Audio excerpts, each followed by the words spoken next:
players wise that we've recruited, they look promising, man. Like, I'm excited in the prospect of where we're going to go with these players.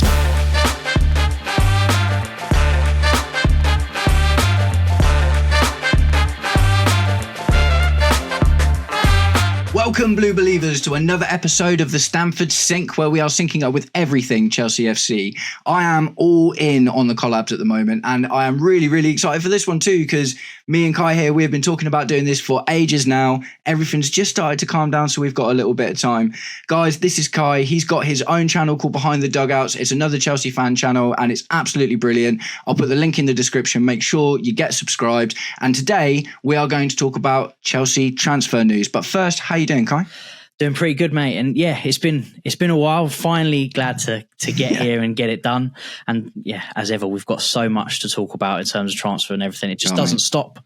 Can't sleep. Can't leave your phone for a second. It's constantly pinging. So yeah, we've got more to go through already. I've turned my notifications off at this point, man. I'm just like, I know that when I look at my phone, there's going to be something. So I'm just like not letting it interrupt my sleep anymore.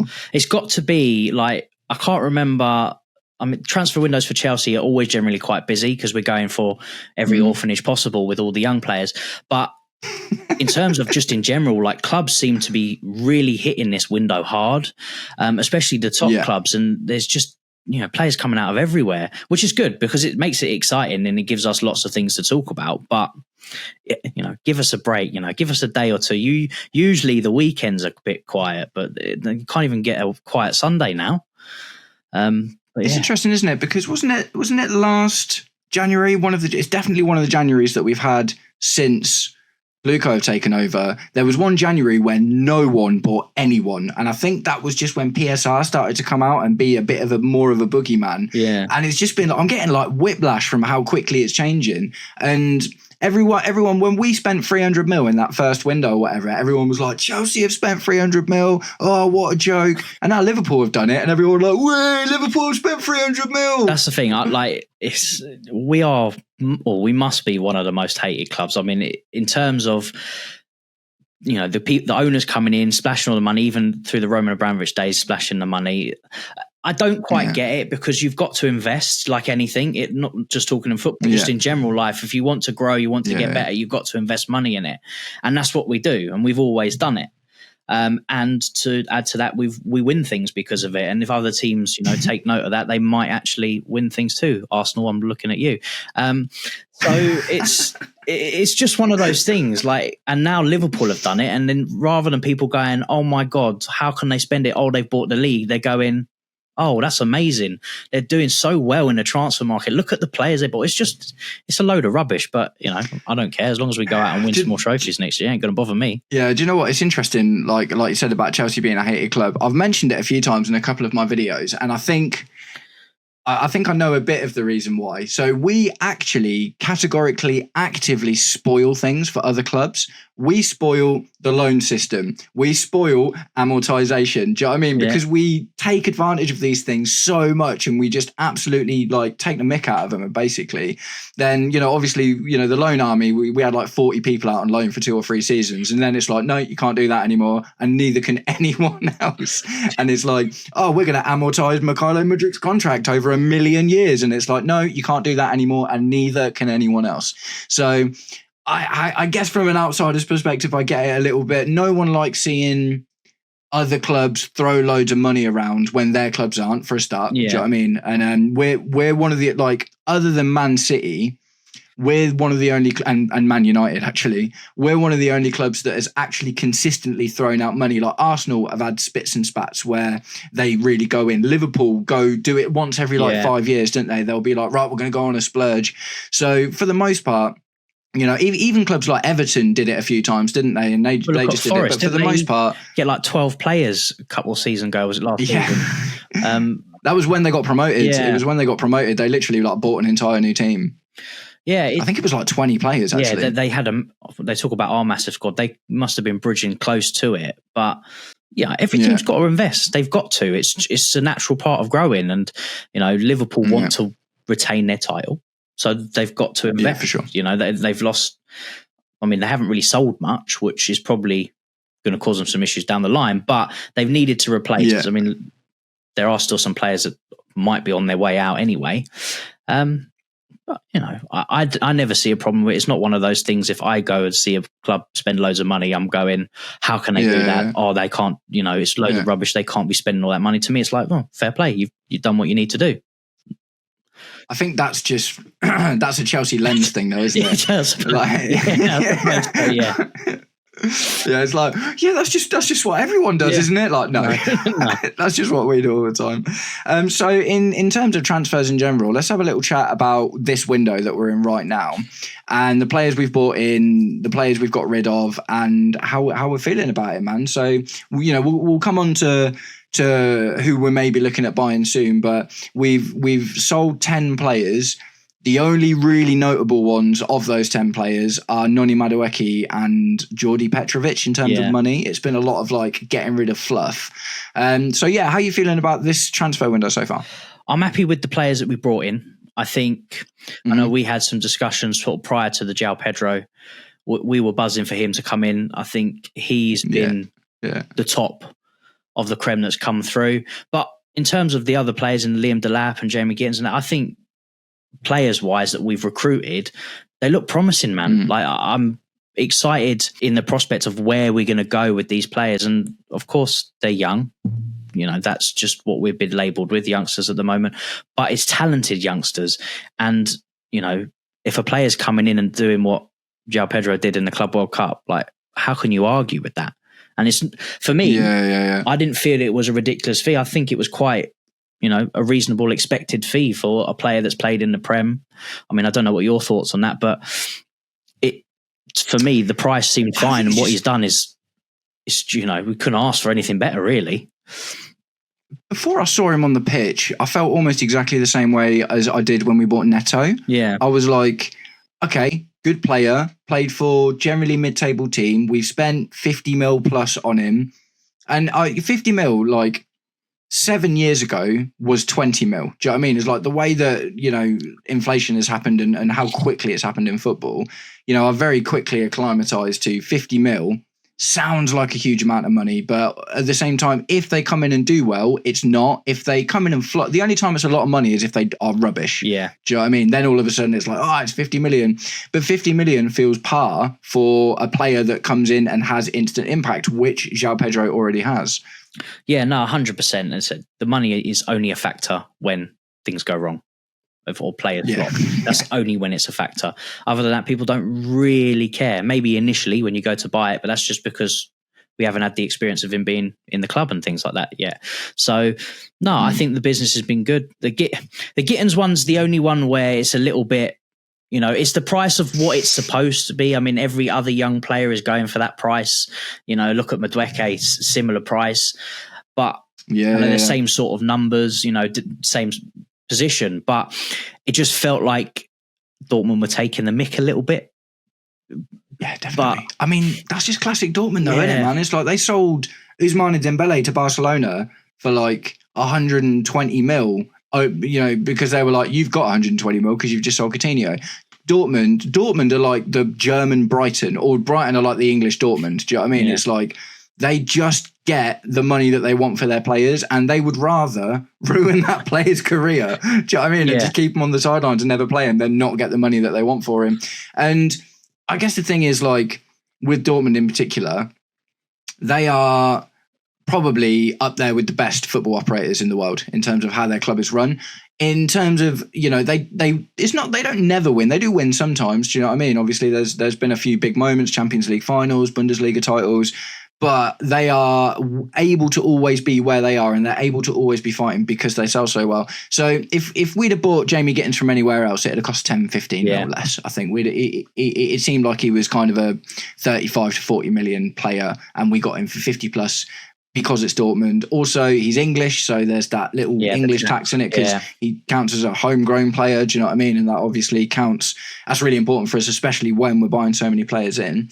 Gittins, it's a bit of a weird one with Gittins for me because when we bought him, I got it because I've seen the heat maps about where Maresca likes to play as wingers. But compared to the other guys we're being linked to who may well feature out there, the likes of, I mean, Eze's probably not going to happen now, but the link was there. Morgan Rogers has been a heavy link, and obviously now it's Xavi Simons, and that seems like it's happening pretty quickly.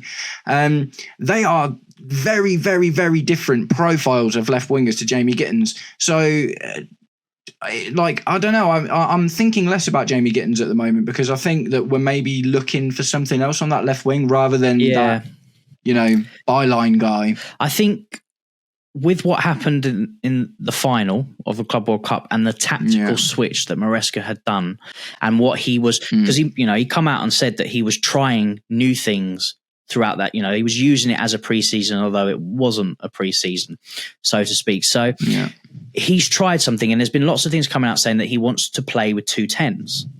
And obviously Xavi Simons is a player that can play in a 10 or on the left wing.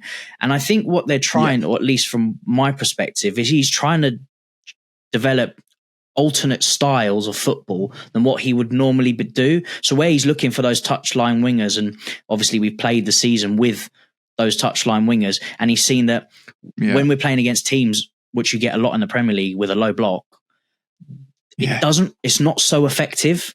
But if you've got more creative players that can find those little pockets of space and those little half spaces, playing with a Palmer and a Xavi Simons, for instance, in that 10 role with a technical player like a João Pedro that can, I mean, look how he cut in behind the PSG defence to get that little dink over Donnarumma. And if you've got multiple players that can play those type of balls and find those spaces, it's going to create a whole different problem for teams to play against us.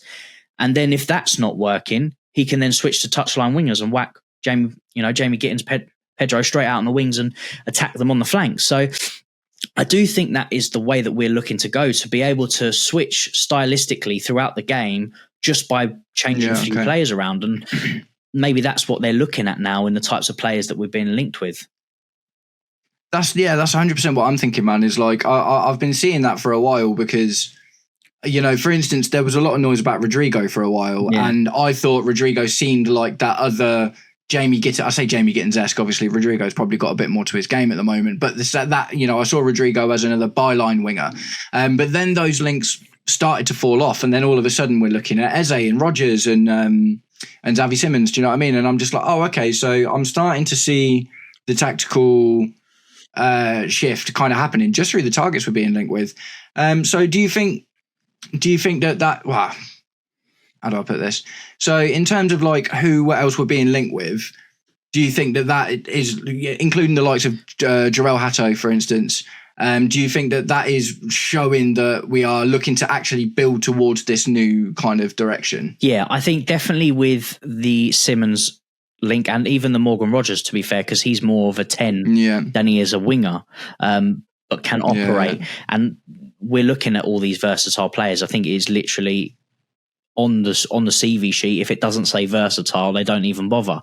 So I do think so. Joel Hatto's an interesting one. Now, regardless of what I think of him as a player, because I think he's a quality footballer, he's a left back, and my God, do we need a left back to cover Cucurella? Yeah, 100%. If there's any position that we need a player in, it's left back, because that guy has been ragged.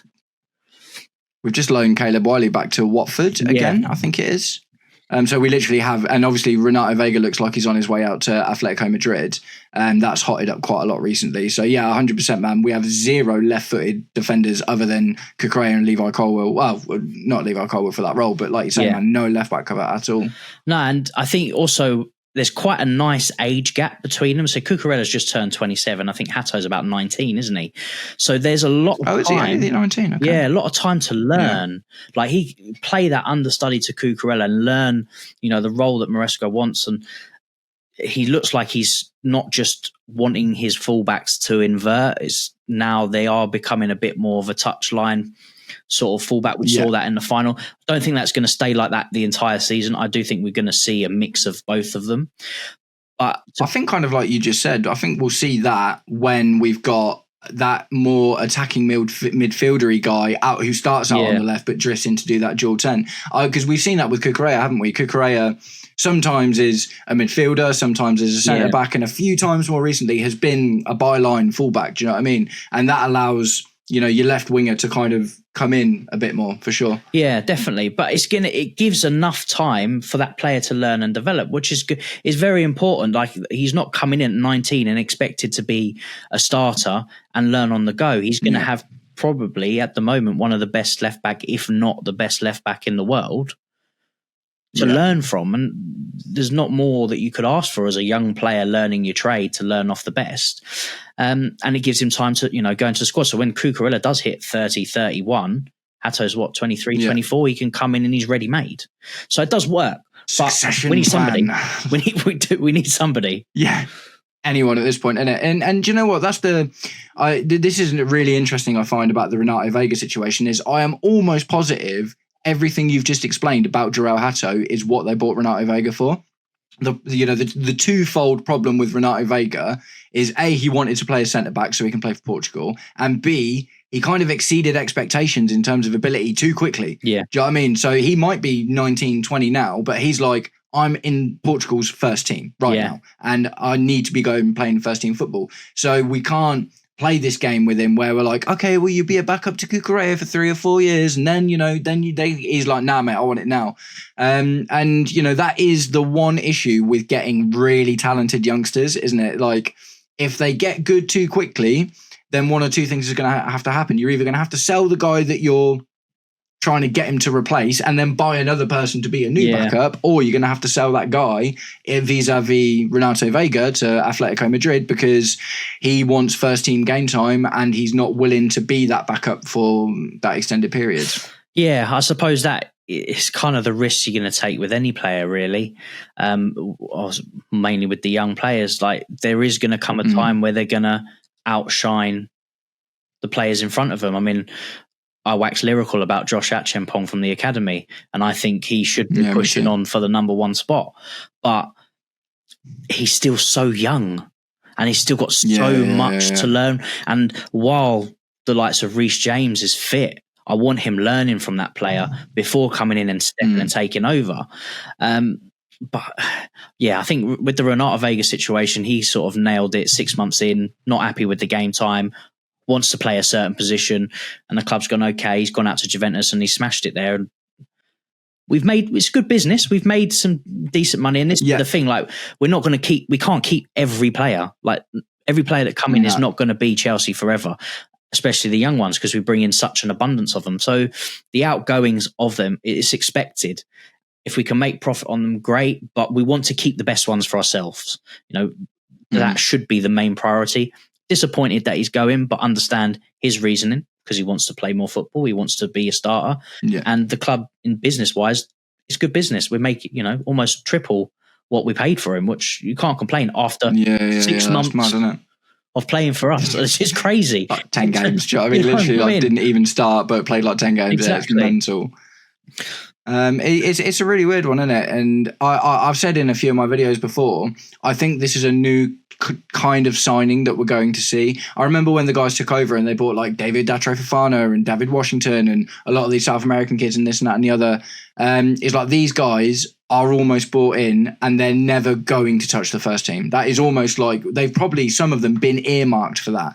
The likes of your Diego Moreiras and some of these guys have probably been bought on because in a year or two, if they can, in a year even, if they can get like 5 to 10 games and not look terrible, then other people will look at them and go, they've played in Chelsea's first team. They're really, really young. We're going to pay 8 to 10 mil for them, which is not a lot. But when we pay like 2.5 mil, from a business perspective, you're just making all that money. Renato Vega is for me an example of a thing I think we're going to see fairly regularly over the future. I think when we're buying a big player because the money's going to be big. Yeah. But when we buy all these little players, do you know what I mean? It might be a case of, okay, maybe, just maybe they, can get themselves into the first team and whatever. But I think for the most part, we're almost buying them in order to ship them off to Strasbourg or somewhere else and then just make a load of cash on them that way. I think it's biggest with the PSR coming in and we're needing to generate revenue sources, and players, player sales is a big revenue source.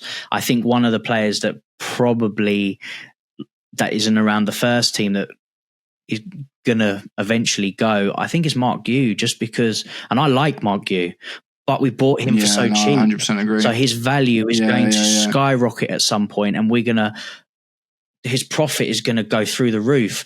And it's disappointing because as soon as someone's like, I'll pay 20 mil for him. Exactly. He's 18. We paid peanuts for him. He's did really well in the Conference League. Was gutted that he got injured, because I think he would have scored probably a few more goals going through.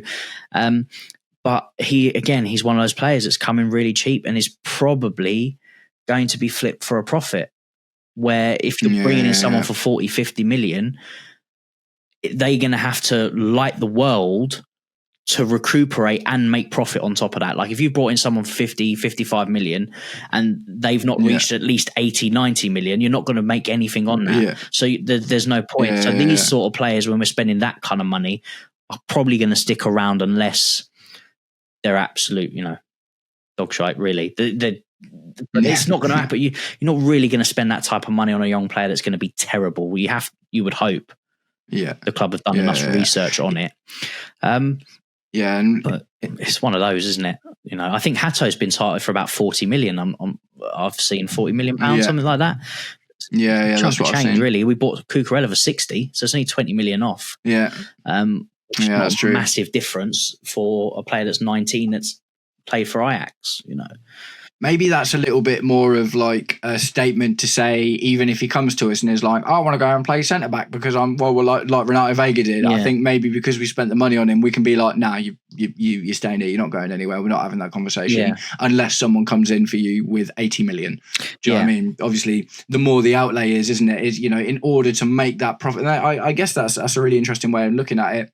The more you spend on a player, the outlay that they're going to have to be able to get back to sell him, because obviously we're now just starting to look like we're going to make a loss on the likes of Raheem Sterling and Axel Disasi, and it seems like maybe this is the end of us making a loss on players. Do you know what I mean? Because if you're spending 40 plus on a player, then you're not going to sell him unless you're making serious cash for him, I guess. Yeah, it's like anything. You can only negate the loss of money for so long. If you're doing it every window and you're losing money on every player, it's going to catch up to you eventually.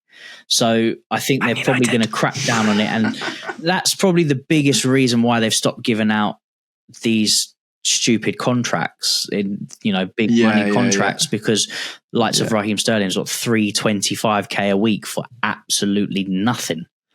Like it makes me sick thinking about it, to be honest. But I have actually seen, and I mentioned this in my video recently, a switch in the players getting what they want. We had a time where players just held the power and they were getting everything that they asked for. Every bit of wage, because people needed good players. They needed to build a squad. United, one of them, paid anything to anybody to hopefully improve a terrible squad, and they haven't done it. But this window especially, I've seen a switch. People that have come in and asking for these big wages, they're not getting it. And players are taking, look at Rashford to Barcelona. He's dropped about half. Osimhen to Galatasaray. Exactly. They're dropping their wages because they're realising they may not hold the power as much anymore. And it's not just because of the club. I think it's because of PSR. Clubs are realising that they can't spend this kind of money anymore in terms of player wages, which could make the bigger players a bit more available in the future. Not right now. Obviously, you're not going to see a 400K to a 200K drop, but as the years go on, where we've seen such an increase in transfer fees and wages go for like the last 5 to 10 years, I think now we might slowly see a decline in players trying to scamp clubs for as much as possible. At least that's... And I guess that, the reason that works for us especially is because we're going on this thing now where you've got to earn your pay rises. Do you know what I mean? And obviously that probably comes with the caveat of if you do something like drop out of the Champions League, you'll probably have to take a pay cut as well. The contracts are probably going to be a lot more nuanced than they used to be. So I'm going to, this has been wicked, man. A really, really interesting chat. I want to wrap it up with, from you, if Chelsea could make one more signing of anyone, who would it be for you? I'm going to have to say Joel Hatter at left back. I think that just because I think it's the most desperately needed position. I know we talk about the goalkeeper all the time. I feel like that's kind of nailed on now with what happened in the Club World Cup. But in terms of positionally wise, I think that is a player that we desperately need. Okay. What about yourself? For me, it'd probably be Morgan Rogers, actually. Yeah. And for me, that is kind of on the assumption that we're going to get a Jorel Hato anyway. Do you know what I mean? Yeah. I know it isn't through the door yet, but it's such a hole that we need to fix. But for me, I think it's Morgan Rogers. I did a massive deep dive in him on my channel, and I'm like, oh, what a really interesting player that can fill a lot of different positions. And I've got this image in my head of, you kind of touched on it earlier, the dual 10 Cole Palmer, Morgan Rogers. Yeah. Thing going on. And for me, I'm just like, oh man, can you imagine if they score and assist each other and we've got the double? Yeah. Do you know what I mean? Brilliant. I'll be like, yeah, mate. So Kai, thanks so much for hopping on the channel, man. It's been great to chat to you. No, I appreciate it, mate. So, for having me. It's it's been great to finally get out there and have a good bash. Honestly, I cannot wait for the season to start. To be honest, I'm raring to go. But transfer window is fun in that, innit? But mate, it's been my absolute pleasure, man. And we'll catch up again very soon, man. We can do this again. We can do this whenever you want, mate. Whenever you want. So I'm sure we'll catch up very soon. Definitely, mate. No, appreciate it. And to all you guys out there, make sure you give this guy some love. So close, we're getting there. No. Subscribe to Behind the Dugouts as well. Nice one, guys. I hope you're having a wicked day, and I will catch up with you very soon. Peace.